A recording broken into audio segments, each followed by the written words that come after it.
Hello guys, welcome to my channel trading chart patterns. Now I am analysing this stock Amara Raja battery. अगर आप इस stock को closely देखेंगे daily chart में तो आपको पता चलेगा जो इतना बड़ा नीचे साइड में डिप था, इसको क्रॉस करके जब स्टॉक इतना ऊपर गया तो आप एक तो यहाँ पे फिबोनाची लेवल लगा लो तो आपको क्या समझ में आएगा कि इस स्टॉक के पास में 1063 का एक स्ट्रॉन्ग रेजिस्टेंस होना था, बट ये इसके पहले से ही नीचे गिरते गिरते वापस आ गया 696 ठीक है।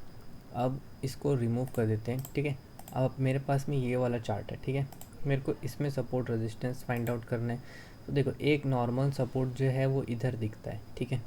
इस जगह पे एक सपोर्ट दिखता है, क्यों? क्योंकि देखो इधर से बार बार अपसाइड गया नीचे आया, अपसाइड गया नीचे आया, तो यहाँ पे सपोर्ट लेके गया, यहाँ पे अपसाइड था तो यहाँ सपोर्ट ले रहा था। अभी क्या कर रहा है, इसी सपोर्ट के आसपास में ट्रेड कर रहा है, ठीक है। बट ये जो देखो, यहाँ से जो ये अपसाइड निकला है ना इतना, ठीक है, इतना अप साइड जाके जो इसने रिवर्सल दिखाया है डाउन साइड में, तो ये ठीक नहीं है इस स्टॉक के लिए। जो डाउन साइड इसने रिवर्सल दिखाया है ये इस स्टॉक के लिए ठीक नहीं है। बताओ क्यों? क्योंकि अभी 9 नवंबर को इस स्टॉक में आना है एक ठो हाई कोर्ट का रिज़ल्ट, ठीक है। क्या चीज़ के लिए?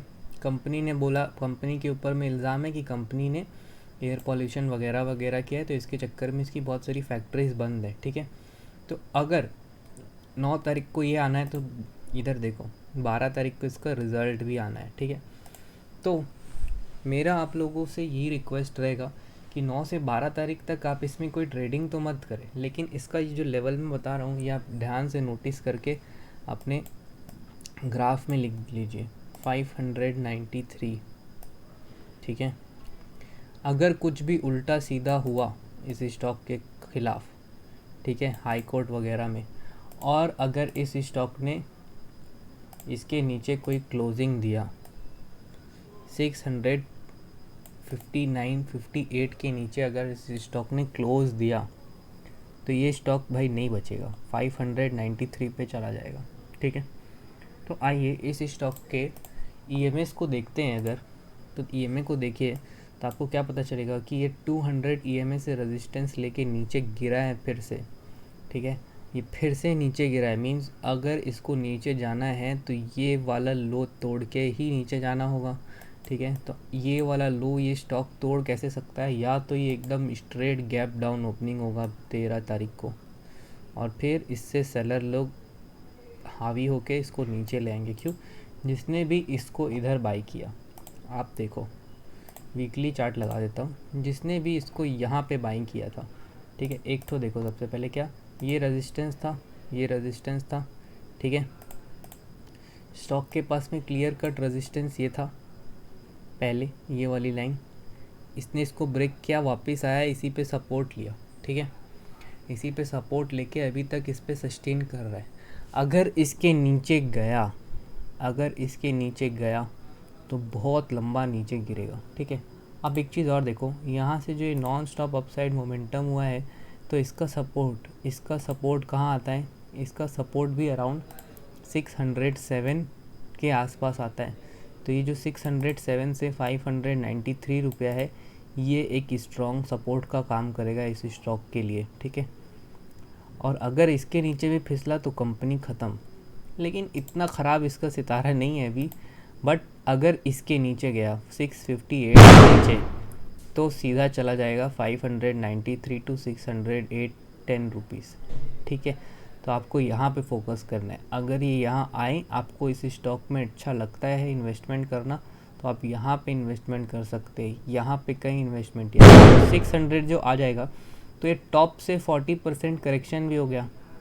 तो अगर टॉप से 40% करेक्शन हो गया तो वो एक अच्छा बाइंग सिनेरियो भी बनता है। यहाँ से आप थोड़ा मोड़ा उछाल वापस 780 के आसपास देख सकते हो। तो अगर यहाँ आता है तो 607 590 के आसपास आप बाइंग पोजीशन बनाइए 767 के लिए, और आपको यहाँ पे लॉस रखना पड़ेगा 494 या 477 रुपीज़ का, ठीक है। तो ऑलमोस्ट 110-20 रुपीज़ का लॉस है और 160-70 रुपीज़ का गेन है, ठीक है। तो इस स्टॉक में ऐसा कर सकते हैं। सॉरी, थोड़ा पटाखा फूट रहा है। अब आ जाइए इस स्टॉक में एक नॉर्मल इन्वेस्टर की तरह हम लोग इसके RSI को देखते हैं, ठीक है। तो अगर जब हम लोग इसके RSI को देख रहे हैं तो डेली में इसका RSI देखो कहाँ है।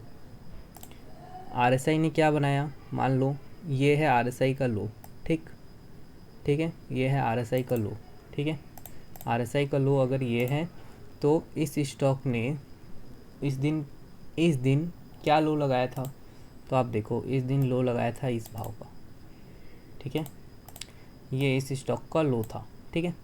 फिर स्टॉक वापस से नया नीचे गिरा तो इसने क्या किया, देखो नया RSI लो नहीं बनाया, प्राइस ने नया लो बनाया, RSI ने नया लो नहीं बनाया और स्टॉक ऊपर चला गया, ठीक है। तो इसमें क्या हुआ, ये RSI डाइवर्जेंस हुआ ना, देखो यहाँ से ऐसा RSI डाइवर्जेंस हुआ, ठीक है। अब ये RSI डाइवर्जेंस इसको कब से रोक के रखा है, ठीक है। देखो यहाँ का लो मिला के एक्सटेंड किया, स्टॉक नीचे से ऊपर इतना आ गया, ऊपर आने के बाद में यहाँ से वापस एक फॉल दिखाया, वापस इसी RSI के आसपास से बाउंस करने का कोशिश कर रहे हैं, लेकिन पिछला लो यहाँ है, ठीक है। पिछला लो अगर यहाँ है तो स्टॉक वापस से एक बार इसको टेस्ट करने आएगा, ठीक है। तो अगर टेस्ट करने आता है डाउन साइड में भी 9 नवंबर को इसका हाई कोर्ट का कुछ है, तो 9 नवंबर तक आप कुछ मत कीजिए। 12 नवंबर को भी इसका रिज़ल्ट है, तो आप 12 नवंबर को रिज़ल्ट के बाद में 13 नवंबर को देख लीजिए कि प्राइस क्या इस भाव के ऊपर सस्टेन कर रहा है, रुक रहा है। अगर रुक रहा है तभी इन्वेस्टमेंट कीजिएगा, अगर नहीं रुक रहा है तो इन्वेस्टमेंट मत कीजिएगा। तो इस स्टॉक के लिए यही एडवाइस है। इंट्राडे में इसका कोई भी बाई सेल लेवल 12 नवंबर तक तो नहीं है, क्योंकि कुछ भी हो सकता है इस स्टॉक में, क्योंकि इसमें न्यूज़ ही ऐसा ख़राब सा है। तो इसीलिए इस स्टॉक पे इंट्राडे ट्रेडिंग करने से आप लोग बचिए, और 13 नवंबर के बाद में इस स्टॉक में कोई पोजीशन बनाना होगा तो आपको अपडेट किया जाएगा। Thank you for watching.